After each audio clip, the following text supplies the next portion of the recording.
meeting of the Planning Board for June 17th, 2025. My name is Hazel Nurse. I'm chairman of the board. To my far left is Jenny Gingras, our planner. And next is Caroline Riggin, then Christina Blank. Kelleher, thank you. John Pizzoni and John Gelsich. And on my far right is Dirk Bolito, who is our administrative assistant. Let's see, the first thing on the agenda tonight is a public hearing for 220 Turnpike Road, for which there has been a continuation requested to the 7/1/25 meeting due to work that's, or the consultants which have given certain information. Peer review has not had a chance to be fully looked at by the applicant. My one question on this is I noticed that they have to go before the Conservation Board on not till the 15th of July, and I'm wondering whether it's going to make a difference to have them come here on the 1st of July if we're still all waiting on the Conservation Board on this. And that was my concern, and I noticed the Conservation Board is meeting the same night as our Planning Board meeting. So I wondered, any thoughts on that, Jenny? Well, we're only having the one meeting in July. So I would recommend to keep it on July 1st, and then if they ask to continue again, we can continue till August, just because I don't know if they'll have updated plans that they may want to present to the board as well. Okay. So That was that's a my only possibility. question on this. I was just concerned about conservation. Yeah, I think it's unlikely you would close it on July 1st, but they might have additional information that they wish to present to the board. Okay, all right. Any other questions on this? Could I have a motion to continue this matter until July 1st, 2025? So moved. Is there a second? Second. All in favor? Thank you. All right, 9 Otis Street. Good evening. You want to introduce yourself and tell us why you're here? Vito Colonna with Cornerstone Engineering, and be here on behalf of the applicant. They're looking for, they had an approved site plan over at 9 Otis Street.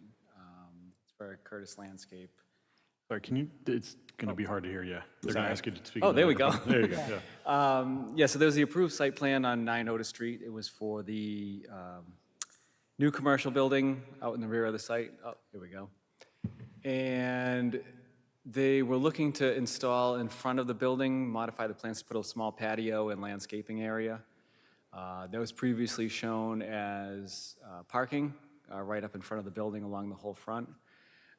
So they're looking to put a small patio out there and dress it up with some additional landscaping. It's just kind of a spot for the employees. They want to have a little area out in front. Is that the yellow area? Yeah, the yellow area. I can pull up the other plan. It might be a little easier to see. Oh, here it's coming, no signal, okay. Yeah, we've been having some issues with these on the table. Sorry about that. But essentially, they would take out some of the parking and add this patio. And they had excess parking anyway, so it really doesn't hurt them in that way of their parking capacity. Yep, there we go. So that was the original design, is up on there.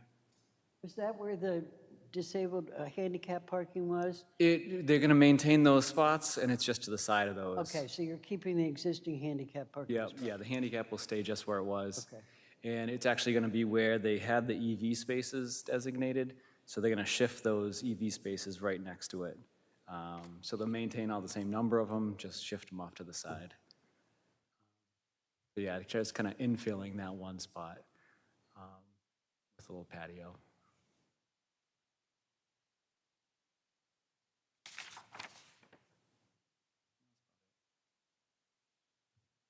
Go down to this is if you want to go over what this says. That one, I think that's just, that was the entrance previously that they were looking at. I think it's still Yep, that's the end. Yeah, that's what they're looking, that was the main entrance.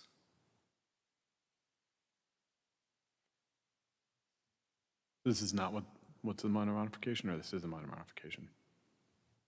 These renderings? No, I think that it was just for the patio. I don't know Okay. why they might have included those with their packet, but Yeah, it's really, so what they're proposing is, this was originally what the planning board had approved. yep, And they're looking to change it to this. yep. So it's mainly those spots on the left-hand side get taken out to expand that patio. Yeah, so they still comply with the parking requirements, but because they were changing that, I'll zoom in on this so you can see it on the site plan. Is that the same level as the driveway? It's going to have a curb, so it'll be protected from the driveway. Yep, but it's essentially the same. It's just 6 inches above the driveway.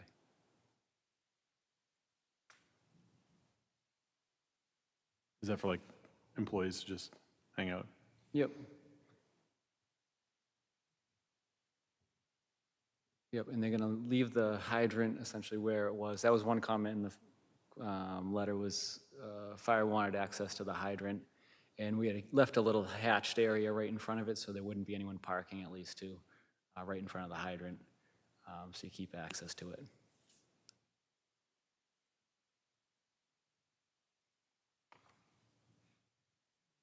Caroline, any questions? No questions from me. No. Nope. Nope. Okay, could I have a motion to improve this minor? Would you like me to read the motion? Yep.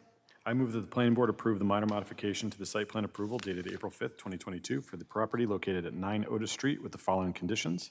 1, all terms and conditions of the original site plan approval dated April 5th, 2022, and all subsequent modifications unless modified herein shall be brought forward in full force and effect with this modification. 2, the approval is limited to the modifications as shown on the site plan entitled Proposed Site Plan of 9 Otis Street in Westborough, Massachusetts, prepared by Cornerstone Engineering, Incorporated, dated November 30th, 2021, and revised May 21st, 2025. Is there a second? Second. All in favor? Thank you very All right, much. thank you. The next matter is an A&R for property located at 50 Flanders Road. Good evening, Ken Strong with WGA Design Group here in town, Waterman. I have an E&R, I think you probably had a copy of it, PDF. Yes, yep, Yeah. I have it up on I this. have copies, whatever, 6, if you want full size, your pleasure. And the Mylar. I think it's easier to probably look at it. It's easier to look, I think, at the screen. But thank you. We'll take that to sign.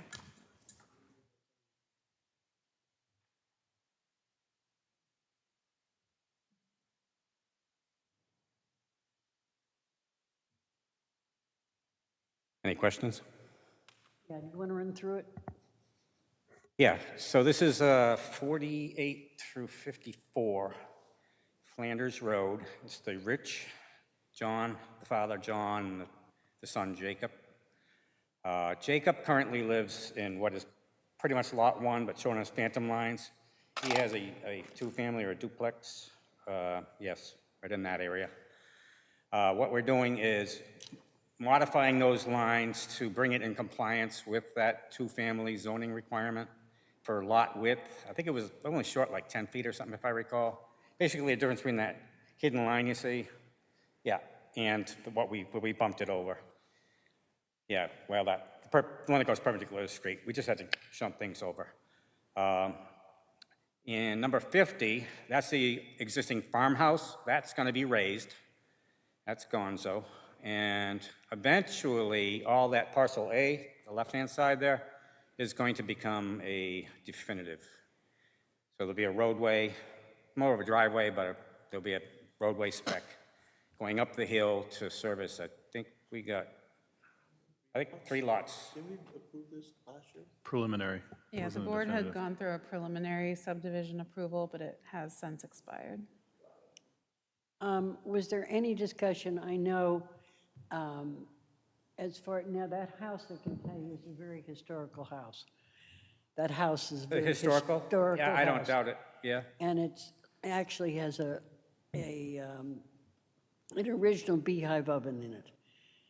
And so I know that the Historical Commission looked at that house, and they had talked about taking that down. It's probably been 5 years, maybe longer than that. And I know the Historical Commission was concerned about that and asked them whether there's any possible way they could configure lots to save that particular house, since it is a historical house in town. Yeah, this is news to me, Hazel. I haven't heard that. I've been a little bit out of touch. I'm semi-retired now from the firm, but Right.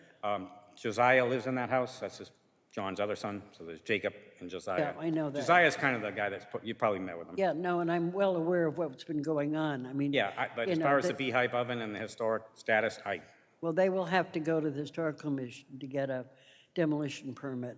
demo waiver or? Yeah, on this particular house. Okay. And as I said, we had numerous discussions with them.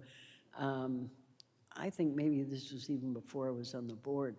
It was a long time ago, on historical and trying to do something to save that house. Okay. Because it did have its configuration downstairs. It's just, it really is a part of history in the town. It's a really old house. So Sure. I just didn't know, and we had hoped that, or I'm now talking, I guess, as a resident and a member of the Historical Commission, which I was for years, on trying to save that house in some possible way.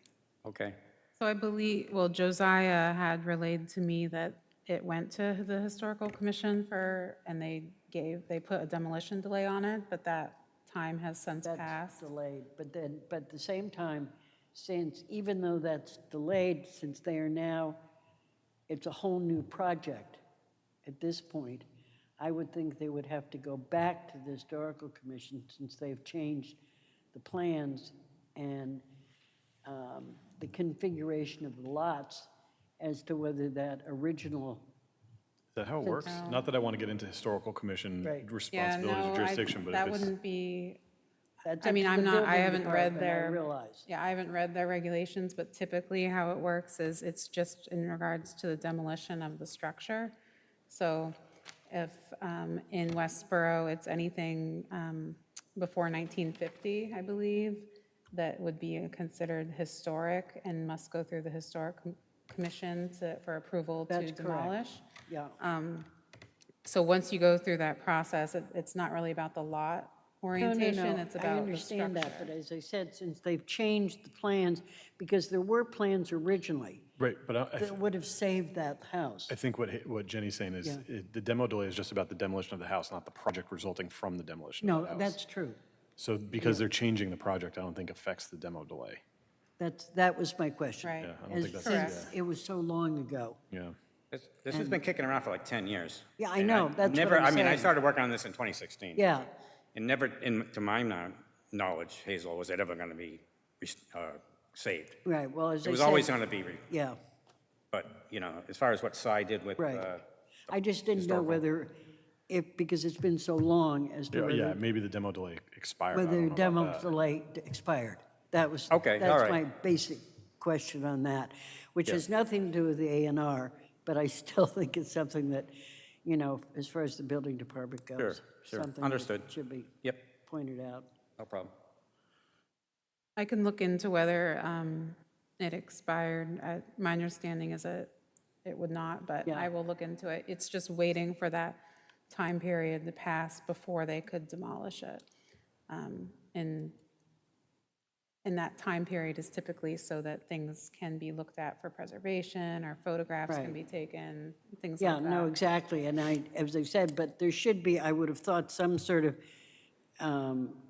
expiration of, a building permit expires after a certain amount of time. You'd think, and that is part of the building permit. Therefore, the demolition permit also should have expired, I would have thought. So that was just a question that I'm raising, which has nothing to do with the A&R, but it still is something I would just like to put forward, since this was before I got on the planning board. Okay, So yeah, it was when I was in can the Historical definitely Commission. look into that. And in terms of the A and R, I mean, the lot line they're proposing does Right, I go know. through There's the nothing I can do about that. house, which is, they did label, it's going to be raised. If it was not going to be raised and they had the lot line there, then they would be creating a new nonconformity, which while the A and R does, the A and R only looks at the frontage requirements. If they're creating a new nonconformity, it technically would need to go through another permitting process, such as the Zoning Board of Appeals. But what is the access to the properties? I mean, I see one driveway for 46 is going off, It's kind of a semicircular that runs off of the 52 driveway, and it goes up kind of a little knoll, and then it comes back down to the, it services the 50. The other one has a little cart path in the woods, the 48 parcel A. Can you explain, oh, sorry, I have a question, Hazel. yeah, go ahead. Can you, I'm not quite following what we're doing, like, because 46 is separate. So my understanding, and so just tell me if I'm right, is that we have, like, the light dotted line will be the new. But no, that's the old lot line. Oh, Just oh, for okay. reference. Yeah. Okay, Yeah, it's annotated, it's hard to read, probably. got it, oh, okay. Expand the frontage in order to comply with the zoning. So in other words. Of they- 52? They've increased the frontage on Flanders Road for Lot 1. Okay. I will Didn't note. it say it was like many acres? I guess back. Yes, this is 1.5 acres. This is 7.8. This lot here does not comply with the required frontage, but it's my understanding that they will be requesting a waiver to that as part of the subdivision. Okay. When getting new frontage if they're building a road? Right. Yeah. Yes. But there are requirements for on the road and what that frontage would be for a subdivision, but the planning board can waive that requirement. So the new line for 52 is like that triangle, right? That jagged right there? And that's why we're saying 50 All the would way, come that whole down. jig-jaggy, Comes all the way up to the back. To the back. Yeah. Okay, That makes the 1.5 acres. okay. Then what's the diagonal line? That like the cut through? Oh, the stone walls. Oh, those are okay, just thank you. internal Okay, walls. thank you, Yeah. thank you. Okay, All right, so presently that, the rest of that other lot is, that's next to it is a non-buildable one because it doesn't have proper frontage. Yeah, currently, yes. how is that a stone wall though if it's going through 50? No, that's the property line. That's going to be the property line? Yes. Yeah, so Okay, this is going okay, to be yes. demolished. Okay, yeah. got it, thank you, thank you. I mean, the other stone wall is actually outside the property line. It's on town. Yeah, they're just shown for reference purposes. I Well, mean, yeah, I mean, you didn't build a stone wall paying attention to property lines. well, emergently on the perimeter, the Right, back, they- that was the boundary. Yeah. Is the boundary. But I'm looking at the front. Oh, yeah. That. I mean, those are old stone walls and they Oh, yeah. often encroach on what's now town property. Say that again? Encroach on what is now town property or, Right of way. In the Yeah, it's in right-of-way, the. it's the town like Worcester right-of-way. County Highway layout, yes. Right. so you're just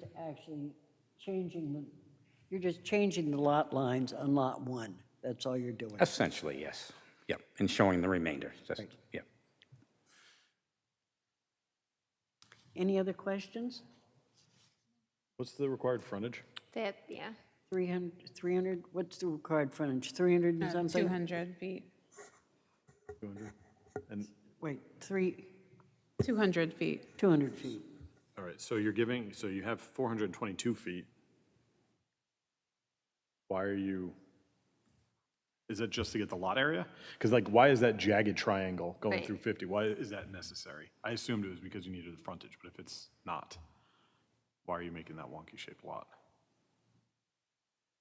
Yes, we got 301 plus.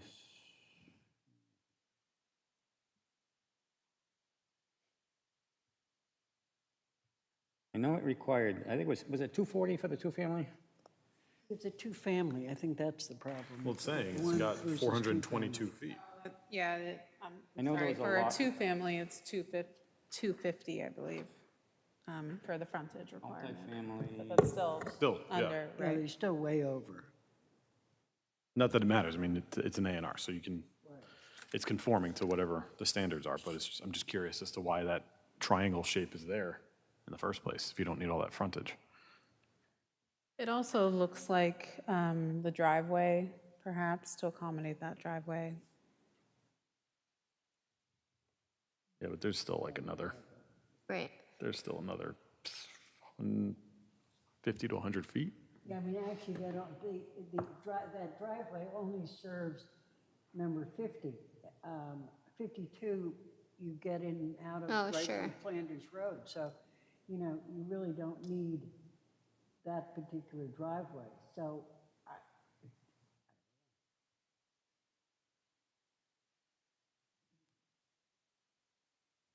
So what it does, well, you see that little rounding there? Very short, just to your left, Jennifer. Yeah, right in there. There's a little rounding. That's where the roadway's going to go up. Basically, the lots that are going to be built up inside are going to be on the roadway frontage. So we claimed all the frontage up to where that proposed road's going to be. The proposed road is going to be in the It's going to frontage start right of there. Lot 1? That's going to be the trumpet right there, going up, and then curving off to the left, to the back. You mean it's the, going to be a cul-de-sac. I mean, according to the plans we originally saw on this, it was a cul-de-sac. that It's was coming- 500-foot cul-de-sac, correct? That was coming off Flanders Road. Yeah, So, and that's where the driveway is going to be coming for it? that's the rounding for the trumpet for the right-of-way. Oh, are you going to try and put a lot with frontage on Flanders? So there'll be a lot on the right going up the road, but that'll have frontage on the new roadway. But, so, You want the pointer? yeah. Proposing to put a lot here, and this would be the frontage. No, for the see new that? lot, Go to your and then right. the road would go here? That little, just go to your right there. Yeah, right there. That little thing right there, that's a little rounding. It's length of, what is it? 30-foot radius. It's only like 20 feet long, 19 feet. That's going to be the beginning of the roadway trumpet Got it. going So up. this is going to serve as frontage for probably this lot. Well, it's No, still that's frontage on basically the going to be a road. roadway. Yeah, Basic- it doesn't, There'll be another rounding on the other side, Yeah.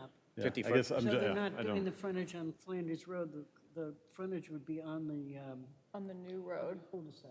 right, that's why yeah, it doesn't matter, it's an A and R, so it doesn't matter, I'm just Well, I curious. think it also probably has to do with the topography. If you've ever looked at the property?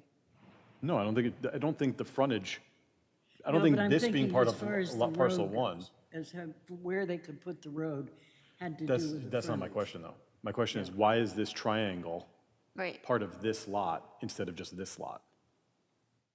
And I had assumed that there was going to be a lot here that would get its frontage here, but then the road No. would also give it its frontage That's here. incorrect. Yeah, so There's going that's to be why a I don't understand roadway, what the point and then is. those lots will have frontage on the road. I get that, so then what's the point of having this triangle as part of this lot rather than this lot?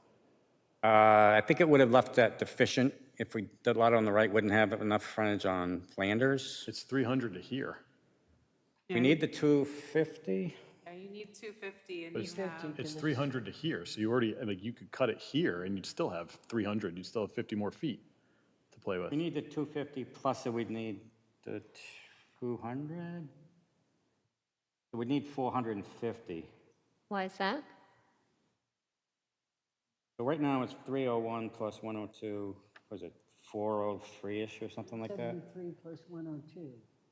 So in other words, if we left, there would be insufficient frontage for a lot that's going to be created on Flanders. So we just want all the frontage for that new lot on the right to be on the new road. You know, we don't want to leave less than 200. If we left 180, now you're going to have a I'm confused. non-conforming lot. I'm confused, but it doesn't matter. You'll have to wait till you, till We'll it see, comes. yeah, we'll see when we get the definitive. So we'll be getting a new site plan on this, won't we? Yeah. yeah, they'll be submitting a definitive subdivision. That's what I thought, okay. All right, are there any more questions? Could I have a motion? I move that the planning board endorse the A&R plan entitled Approval Not Required Plan, prepared for Jonathan and Josiah Rich, prepared by WA Design Group, dated May 29, 2025. Is there a second? Second. All in favor? Thank you. Thanks, Ken. Thank you. Sorry for the questions. If you leave these here, I'll sign them and I'll return, complaints or we'll about let you this know dog tomorrow when today. they're ready. Yep, thank you. I know, but you know, this had come before the Historical Commission, and it is really, it is, the downstairs is really historical, and it has this beehive oven, which you just, Caroline's house. oh, do you? Yeah. Well, then. All right, next. Okay, Yeah. discussion the Sustainable Westborough Planning Board Representative. I think you probably have all seen Jenny's correspondence on this. It's Peter? Yeah, so I'll just add that, I mean, the board doesn't have to necessarily make a decision on this tonight, whether to send the letter, but I attached the letter from Peter Dunbeck about the upcoming things. Currently, I sit on that seat. It's, often difficult for me to make those meetings, but it's up to the board to weigh the importance of the planning board having that representative. I will note that our sustainability coordinator, Ben Bowers, gave his notice, so really? he's leaving, I believe, at the end of the month. So I don't know if that adds anything to making a decision on whether to have a representative there. Well, it's something to think about. I mean, obviously, if somebody wants to volunteer, I guess my only feeling was we're all staffing a lot of committees at the moment, and I just didn't want to overburden people. I mean, we also talked about no longer staffing transportation, whatever it is. Oh, The which one? Active transportation. active transportation, sorry, because Kristen from the planning board is there all the time. Therefore, it didn't seem to be a need that we would need to have a second representative there. So, Well, you don't have a planning board representative on the active transportation committee. no, but but both you and, I'm not on it, no. no, but both you and Kristen were going, weren't you? I mean, they're, Only Kristen, yeah. okay. Yeah, all which right. I do think is an important connection to Yes, I do maintain. too. Yeah. On that, very much so. I think we should maintain a representative. I just, I agree. I think you're right, Hazel. We have so many committees that we have to staff. So if there's a way to get a non-board designee that's also not staff that would report to us and bring feedback to the committee, I think that would work. I just don't know who that would be. Right. Well, at this point, since our sustainability coordinator is leaving, we could have used him essentially to report back to us at the planning board. Or just a resident. Is the Sustainable Westborough fully, I believe they have a full committee, They've got yeah. a full so I mean, if there's somebody who wants to be on Sustainable Westborough that wants to serve as a planning board designee and is not currently appointed, then we can, ask them to serve as the planning board designee. Well, that would ultimately be up to the select board to make that decision. Okay, could We you, don't name a designee?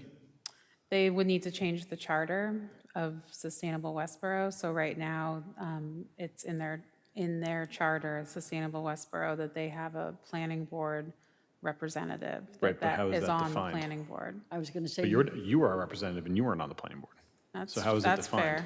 fair. you could define it as someone who maybe is not a planning board member, but could, and check with Christie on it, why don't you? Yeah, I'll See need what- to check with see what she Christie says and- see if there's a, I have a thought, yeah. not to put anyone under any sort of pressure, but I don't know. Maybe Caroline is interested in representing, since she hasn't If she'd like to be, I know that we have, about other appointments yet, which Well, or maybe we decide at the end of the We evening. have another appointment We have coming up another in this appointment coming agenda. up. That's why I said maybe we decide at the end of the meeting. Okay. well, I'm fine not making a decision tonight, too. I would say let's not make a decision tonight and move forward with what we have, because the next thing on the agenda is the CMRPC representative appointment, and I did speak to Jenny about that. I had thought maybe Caroline might be interested in doing that. And Jenny, I don't know if you had a chance to speak with her. Yes, very briefly, but I did mention it. Yeah. So if she's willing to be our representative, I think that'd be that'd be a very good way to kind of get your feet wet. Yes, sounds good. Yeah. And so let's wait on the sustainability and see at the moment and review Do it. we need a representative for Sustainable Westborough? Well, that's the question. Do we? I mean, can't the chair just present to us every now and then what they're working on? They could, but then it's also, they're not going to bring the planning board's perspective or feedback Well, to the the other- committee on our The behalf. other problem is the way the charter's written for them, it requires a planning board representative. Right. So therefore, we either have to have a planning board representative or we have to get the charter changed for the sustainability committee. So that's where we're kind of caught betwixt and between at the moment. Right. But we also need to figure out what the definition of If a planning everybody board would like to representative is. think about whether there's someone on this board that would be interested in that, if they could contact Jenny, and between now and our next meeting, then we can make a decision at the next meeting. Okay? So for CMRPC, are we looking Yes, to could I have a appoint motion on the Sorry, can you CMRPC? remind me what CMRPC stands for? Central Massachusetts Regional Planning Commission? Oh, okay. It's Thank our regional planning Regional agency. Great, thank you. Yeah. I don't- Did we have a motion? I move to appoint Caroline Regan to the CMRPC as the planning board representative. Is there a second? Second. All in favor? Congratulations. I think you'll enjoy it. It's a really interesting Great. I look forward to it. organization and got a lot to offer. And related to that, Daniel Schur is the other Westborough Oh, representative. Jenny, I'm assuming he got elected. did you I'm go? not sure. No, I didn't end up going. Oh, you didn't. But I can look into that and find out. But Hazel, Jenny, and I had been talking about the fact that none of us know him. He's the representative for the town to the Regional Planning Commission and does not report to us nor ask us for feedback. So I think I would, as a planning board, like to ask him to come and meet us, talk to us at a meeting. Yeah. Didn't he try to, Yes. Oh, I don't know. when you were coming? He was put interested your in, name? in a role, in a seat. Yes, so he's the select board appointed The select delegate. board appointed And then I think, I'd have to double check, but I think the other delegate is open. They don't have another delegate. For the planning board, the appointed delegates are, well, it was John and then myself. So they ask for 2 delegates from a community, from the planning board and then from the select board. So Yeah, that, I think if the select board has an appointee, they should at least be reporting back to the select board or the planning board. Well, Or otherwise, I- what's the I point? think actually both, because the thing is that I have never seen in any of the minutes from the Board of Select, any report from the CMRPC. So I don't know whether they're getting any feedback at all, but it certainly is important for us to have feedback. So I think your idea is an excellent I can ask idea. about it. Yeah, you could just check on that. I mean, Jenny, do you not get, and John, do you not get feedback like on a daily basis?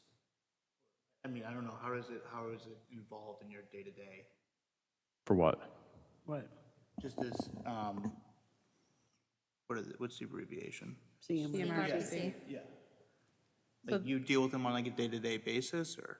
No, so they have meetings that are typically, I don't even know if they're monthly or. Quarterly. They're quarterly. And as delegates, we have the opportunity to vote on decisions they make They do- based on different things like transportation, there's. Discussions on economic like regional development. planning efforts and stuff like that. So Hopkinton is within MAPC, not CMRPC. So I'm not involved with CMRPC in my job. But even with MAPC, we have a monthly sub-regional meeting. And so I would attend those with the other planners from the sub-region. And then I would be the representative for Hopkinton, right? So I would talk to planning board about whatever we did in MAPC. But if we don't have that same type of discussion happening between our representative and CMRPC and us, then what's the point of having a representative? I think the other thing is that they do put out a lot of material that's very helpful. So there are a lot of benefits from CMRPC that we do get. And to be able to have a voice there is very important. Yeah, so the other thing to mention about that is for every event or hour that the delegates attend a CMRPC event, we get paid back in technical assistance from CMRPC for free. Correct. So the participation in the CMRPC events directly benefits the town when we ever want to do use them as like a consultant. Yep, Yeah, there are a lot of Good to know. I benefits didn't know from that. it, yeah. yes, yeah. All right, we need to reappoint to the Design Review Board. The present member, or actually all the members that are on it have agreed to continue to serve. So I think they're on your sheet here. They are Michael Howley, who has been the chairman, Allison Virginia, Cynthia Dubois, who's from the Historical Commission. Allison has a business here in town, myself, and Christian Hedrick from the Historical Commission. So it's been a very good board, I have to say. I mean, I enjoy serving on it, but I think it has made a difference in the community as far as signs and trying to keep with the theme of the downtown area as a historical area. I move that the planning board appoint Michael Halley. Question. Yep. Thanks, John. So I'm just curious, do we ever open that back up for people who want, for anything where it's like planning board appointed, or open up for if there's other interest in doing that? If there, I think it takes more, I can't remember whether 5 was the number or not. Is that what you're asking about? Well, I guess People that are I'm on it? saying, yeah. People want to get involved. Yeah, if other people want to get involved. Yeah. Is there a method to do that? I'm sure that, yeah, I don't know what the, So it's a board or committee, so anyone can apply to be yeah, on it anybody- it's at a- any time. You can it's a- submit an It's a application. committee of the planning board. But does, It's not going to show as vacant seats, if someone's Yeah. how do I get involved? Yeah, it does. well, it also shows like a term expiring. A term expiring, so I but can't it's like remember now. how many seats there are on it. Okay. There's five seats. There are 5, okay. But correct me if I'm wrong, with design review boards, there's usually a requirement that each seat has certain expertise. So like one seat has to be architecture, one seat Yeah, has that to makes be sense. landscape architect and stuff like that. So usually They design are. review boards don't get a lot of applicants because they might not meet those requirements. But all these people do meet the requirements, which are honored at the moment. Oh, no, I agree that there have been positive contributions, right? I guess my question was for others, when there are opportunities to get involved, I guess. Well, you have to remember, every spring, or actually this month, May and June, and every time you look at the agenda for the Board of Select, there is a listing of all the committees and what their vacant seats are, Right, each right. one. So that if people are interested in applying, they all are appointed generally as of July 1, which is the calendar year that we run on. So the appointments run from July 1st to June 30th. Okay, Is what they run. And but the Design Review Board is a little different, and I think, except that when it was set up, it did require certain expertise as it should, yeah. representation on the committee. I mean, at this point, we do have 2 people that are on the Historical Commission that are on this, but one of them is also an historical architect person, and the other one is just a member of the Historical Commission. So maybe there's a thought at some point, if there's some other area of expertise that could Sure. come in here, then maybe that makeup would change slightly. Everyone else has got a particular expertise on the board at the moment, though there Okay. is some crossover. Yeah, I guess my question was, and that's totally fine, but I guess maybe for any, board or committee that's, appointed, I wonder, because those will never show up as vacant, right? And I'm not saying they should. right. I think this is a little bit more specific. But a lot of committees are like that. So a lot of the committees' guess terms that's my run for a question. year. And so if you want to be on that committee, you apply, and then when the term comes up, you can get your application considered, but I'm assuming these are the only applications we received. Correct, yeah, so Okay. how, I guess that was my missing piece, Yeah. if there was the. There's no, the there's no call period for- where it's like, it's a vacant board, Yeah. right? But if you're on the board, you get an email, an automated email, because I got some for open space. Right. That says like, your Yeah, term do is you wanna be expiring, if you'd like to reapply, apply now. And so people know when they're on the board to reapply. But otherwise, you could just apply at any time, and then when the term ends and the vacancy opens up, then you would be considered. Okay, Yeah. Does that make sense?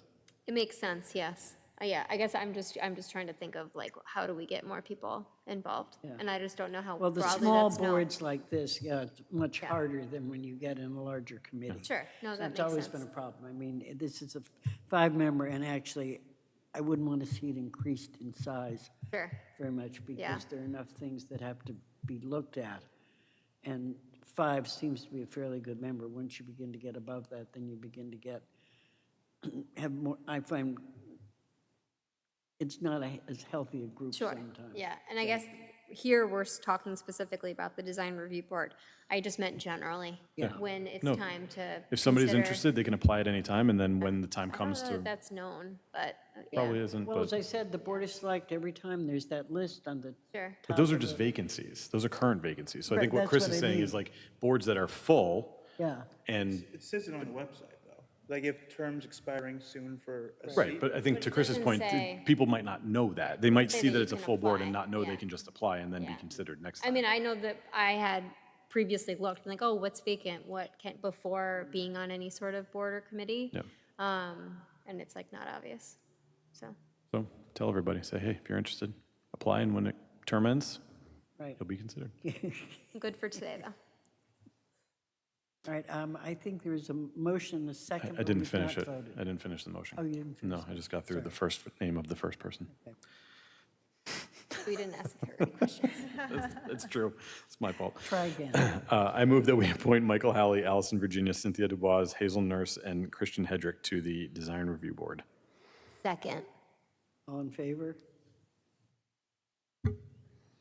Thank you. All right, Jenny, planning updates. Yep, so I think many of you attended the downtown plan meeting, which was really well attended.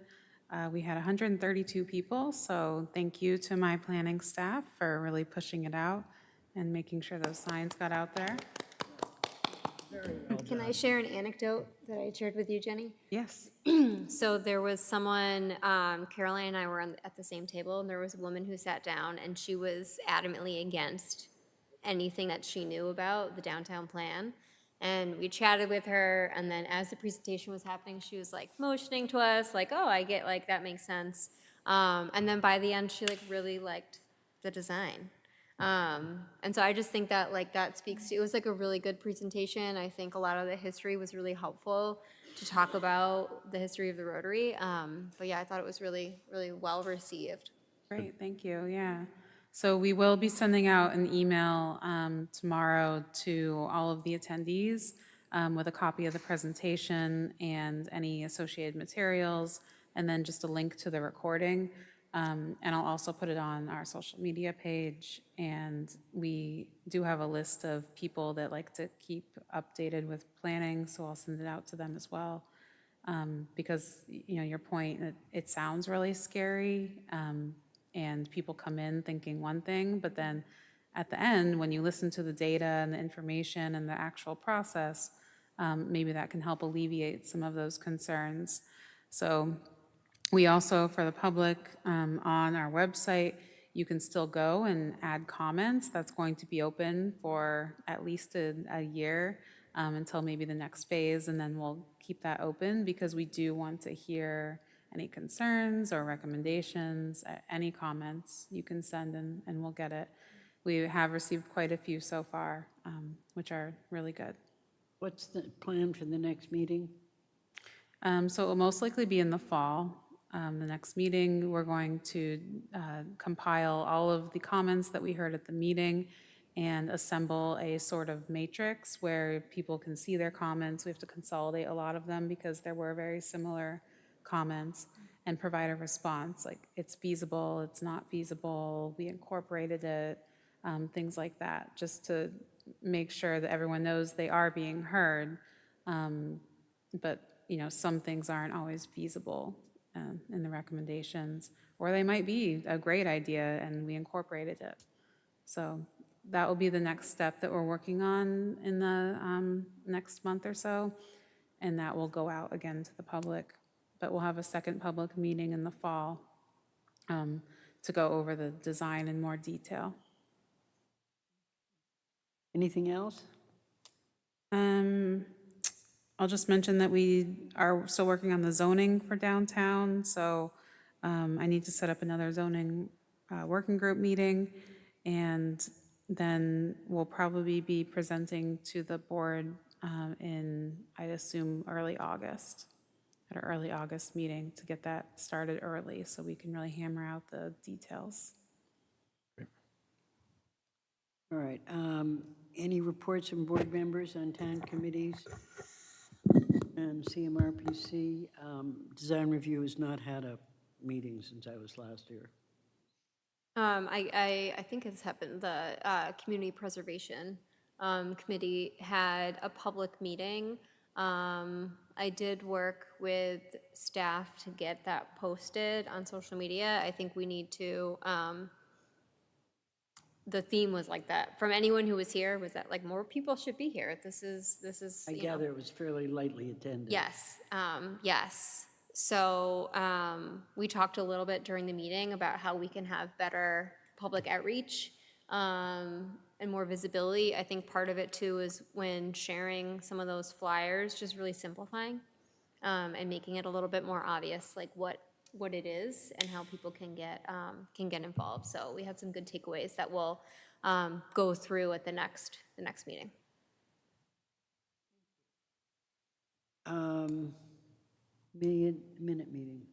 Meeting minutes. Minutes from June 3rd. Did everyone take a look at them? Any edits? Comments? Any motion? Move that Motion, we yeah, go ahead. approve the meeting minutes for June 3rd, 2025. Second. All in favor? Thank you. All right. I am going to adjourn this meeting, and then we're going to executive session. So could I have a motion to adjourn? So moved. Second. All in favor? All right.